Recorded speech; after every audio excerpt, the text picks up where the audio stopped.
of these critical matters should definitely not be overlooked. So I am joined by Dr. Jane and Dr. Sarah. Karibuni sana. Yes, so Dr. Jane, I will start with you. With the commemoration of persons with disability that happened on the 3rd of December this year, does it show that we have given PWDs enough recognition, or do we still have a long way to go? That was a very beautiful strides, and it's a milestone. Recognition was celebrated internationally, meaning that everyone now can be able to actually be aware about persons with a disability. Now everyone can know that we have different unique needs for persons with a disability. However, I feel like celebrating the International Day is not enough. I'm asking, like, that person who is in the village, are they able to celebrate with us? Do they have the gadgets, the technology? Are their needs met? Do they feel supported? The international celebration is good. However, let us think more about being more involved, being more, available for them, offering education, accessibility, and etc., health facilities for that person in the rural sector. Thank you. So, Dr. Sarah, still on that matter, what is the importance of the society being involved with issues that concern the PWDs? Well, as Dr. Jane has mentioned, we did celebrate persons with disability on 3rd of December. But I want to say there are so many questions that go through and run through the mind of persons with disabilities.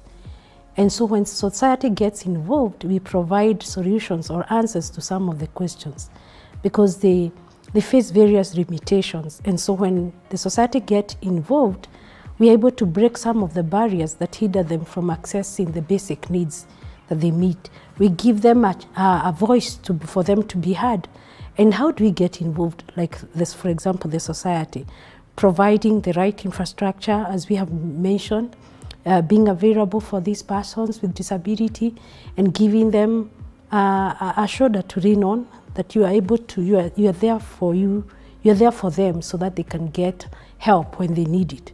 So society getting involved in issues to do with disability, it's one of the ways of incorporating them and helping them to adjust to the society and be able to get the right to quality life like any other. Dr. Jane, which economic and social support systems should be brought up so as to address PWD's psychosocial services?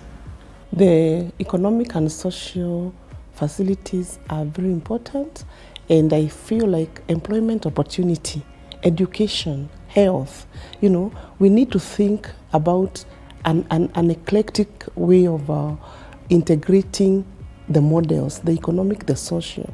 Are the persons with the disability able to carry out business? Are they included in education institutions? Can they access the health facilities around them? And socially, are they well connected? Do the cultural beliefs that hinder their progression being addressed? What about the other issues that matters to them, the body, mind, and soul? Because when it comes to the psychosocial, it's an all-rounded person. We want a person who, even if they have a problem, they know they are an all-round person. Yes. So the others are supposed to be, an all-round. So speaking about models, Dr. Sarah, should there be allocated financial budgets in the health, transport, education, all those sectors for easier access for persons with disabilities? And what would be the use of these funds? And if there are kitties that are set aside for this, have they fully catered for the needs of persons with disabilities?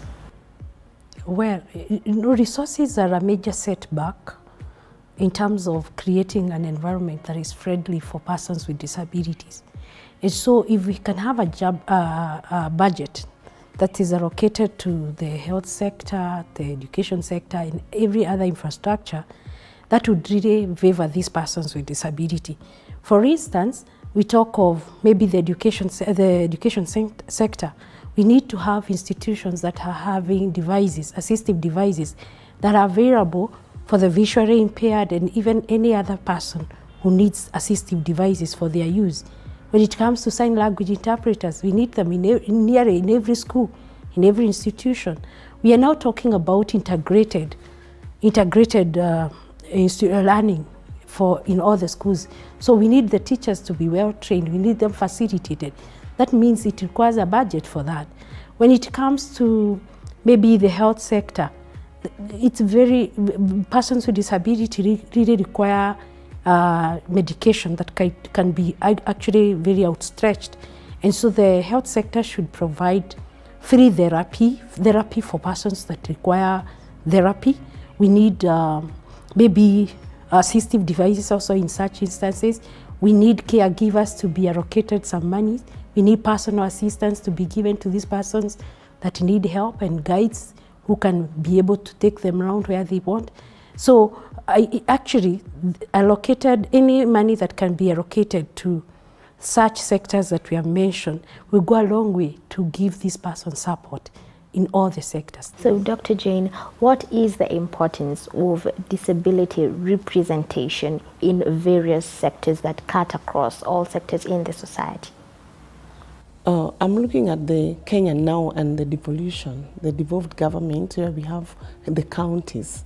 So if we have representation in every county, these people, they will be their opinion leaders. They are people who now can shape the policies, lobbying for that person who is down there, who is helpless.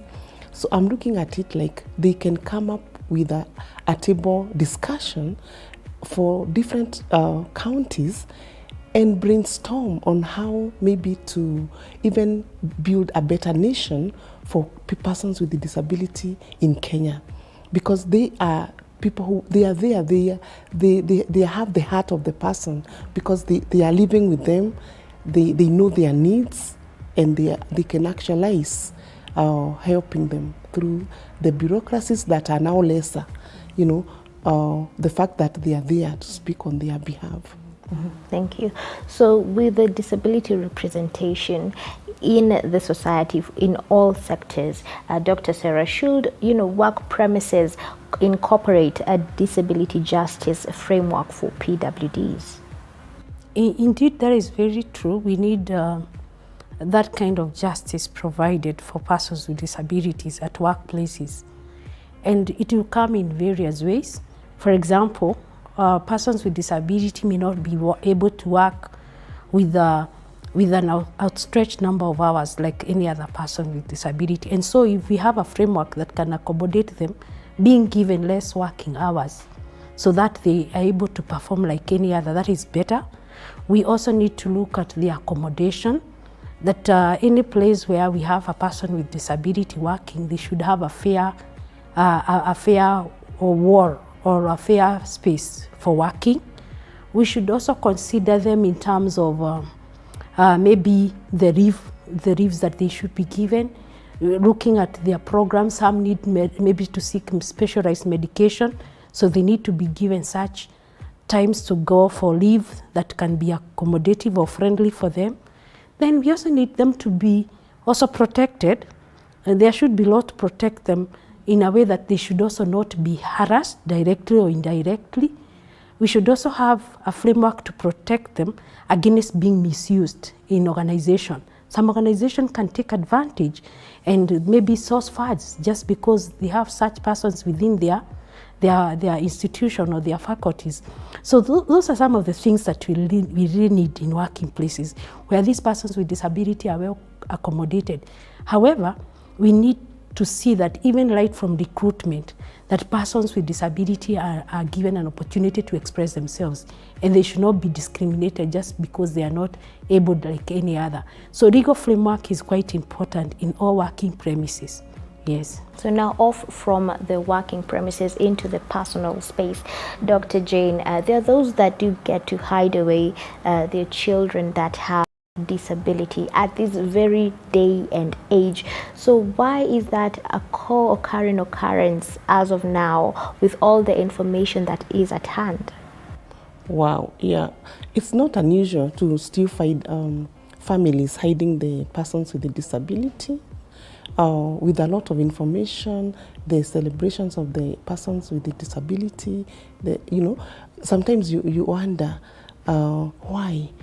Is it the feeling like if I bring out my disabled child, is it for people to laugh at me? Or will I get the support that I need? Every parent will be proud if they know that if I come up with my persons or with disability, I'm promised good education, a rehabilitation center, because sometimes they have very serious disability. What is the level? Do the society care about, we want not to hide the person with the disability. Are we sensitive about the level, the seriousness? Take, for example, a cerebral palsy. This person, when you bring them out, who will take care of them? So what I think is that they are not really hiding. Sometimes it's the condition that is dictating them to do this. But if this mother knows that in every county there is a center that deals with specific challenges, and if my child is there, they'll be comfortable, then I believe they will come out. However, many have come out. We have seen them coming even for counseling. Others are in the universities pursuing their education. We have the schools that the government have started, the public schools, and they are full. So this is a stride that needs to be encouraged. So for the parent who is still hiding the child, we are telling you to bring that child out, and we will see where maybe to place them, and social support is offered, etc. Indeed, indeed.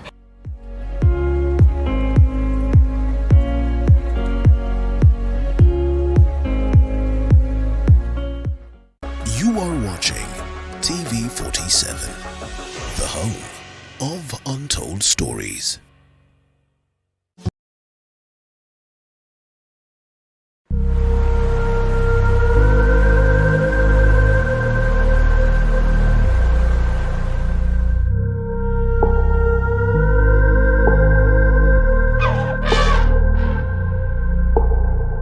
Hello and welcome to TV 47 Wildlife. I am your host, Sandra Wahito. And this show lets you see the beautiful wildlife varieties and nature we have in our magical country right from your couch.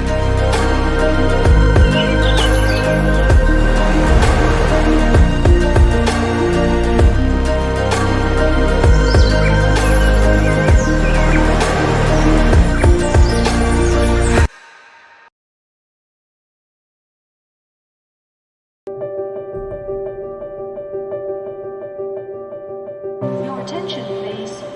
Please do not smoke in the terminal building. And is it a pillar in the society? When we talk about technology, technology has always come to support any functioning of functionality of any individual. And so this is what has happened also for persons with disability. It has improved or restored the functionality of persons with disability. For example, we talk about computers. These days they can be installed with softwares that are very helpful in learning institutions. We are talking of braille machines that are very helpful for persons that are visually impaired. We have also now brought in the Orbit Reader 20. That's new technology that is really facilitating visually impaired students. We have some apps that are really helpful for the deaf, that is those with hearing impairment. Those apps that help to transcribe voice to text. And you find these people are getting helped in a way. So technology has really come in. It is helping them to participate in full community life. They're able to get into the entertainment field. You are finding them encouraged in the music industry, they're in the art industry, they are also in sports just because of what technology is doing. So I'm really appreciative that this technology is going a long way. And I think we need to do more, so that the developing countries can be able to help persons with disability to really feel they're experiencing full life like any other. once we bring in even the more advanced technology. You know, even with information and technology being at the disposal of human beings in the society, we, Dr. Jane, we still have so many negative attitudes and perceptions towards persons with disability that have not been shunned up till now. So what can be done so as to mitigate these factors? A lot needs to be done, and it's being involved in sensitization, people to embrace the persons with the disability, come to politics. Can we vote for such persons so that they can also feel they have the leadership qualities and they qualify? If it is in the church, do we ordain, like, you know, what are we telling the people there? We need to, like, shun away our negativity and support these people. Families, you know, who have persons with a disability, what are you doing? You know, there is a lot that is left for us as a community. The discrimination and prejudice needs to be, you know, addressed. A lot of sensitization by the government, the media. Yes, there was this newspaper that talked about inclusivity, which is very good. And today when we watch programs on persons with a disability, it is a way of embracing them. And everybody now is aware that, okay, we have this population around us. So it is my part as a person to embrace them and to play my part well. So in matters of embracing persons with disability, Dr. Sarah, is there a definitive procedure on how the society should receive persons with disabilities? Well, you know, I must say that there's no one who is born, who chooses to be born with disability. And so once we receive these people with disability, we should just accommodate them like any other person, regardless, because even for persons who look able, they also have their weaknesses and strengths. And so is this person who is also able differently. We should accommodate them without any prejudice. You know, we should accommodate them without any discrimination, and appreciate them as the way they are, and looking at them as people with potential and ability also to deliver when called upon and given the opportunity to do so. Yes. Great. So in that regard, Dr. Jane, so what are some of the strides that should be incorporated so as to have a livelihood support system for persons with disability? I feel like a lot needs to be done because livelihood is about the basic needs. Does this person like have shelter, clothing? What kind of accommodation do they have? In institutions of schools and universities and colleges, what is available for them? Do we have lamps where they can walk without, you know, transport industry? You find that I was just thinking about, do we have drivers, people with persons with disability who can even be encouraged to be taxi drivers? And will I like get a ride from them if I enter and find it's a person with a disability? Because I'm able to drive.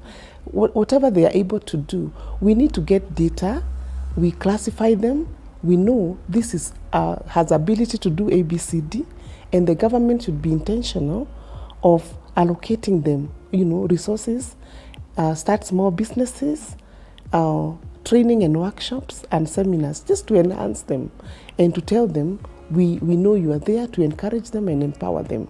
Yes.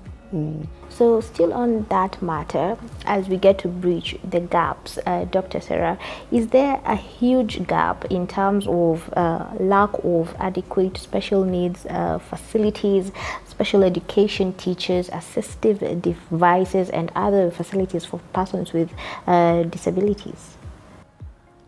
When we talk of gap, I think the gap is just coming in because initially we had not really given persons with disability a recognition per se. They were there, yes, but as Dr. Jane has said, would have some people hiding their children.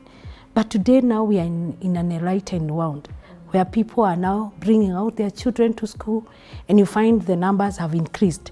I think that is what now can bring out the gap because of the number of children that are now going to to schools because they want to get learning, to learn as any other child. So that is what has brought out the huge gap now that we have. And now because we are talking about integrative learning, we need to see to it that even teachers are well trained on how to accommodate students or children with disabilities. As they teach the others, they should also be accommodative. And maybe that is what that needs to be done, an in-depth training for teachers and lecturers, especially tertiary institution. I think that is where we are really experiencing a huge gap, because you would find that most of the children would not go up to tertiary level of institution.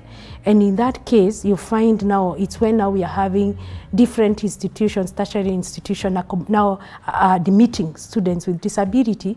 And this is becoming a big shock to institutions. For example, you find a school, an institution didn't have a person who can do sign language interpretation.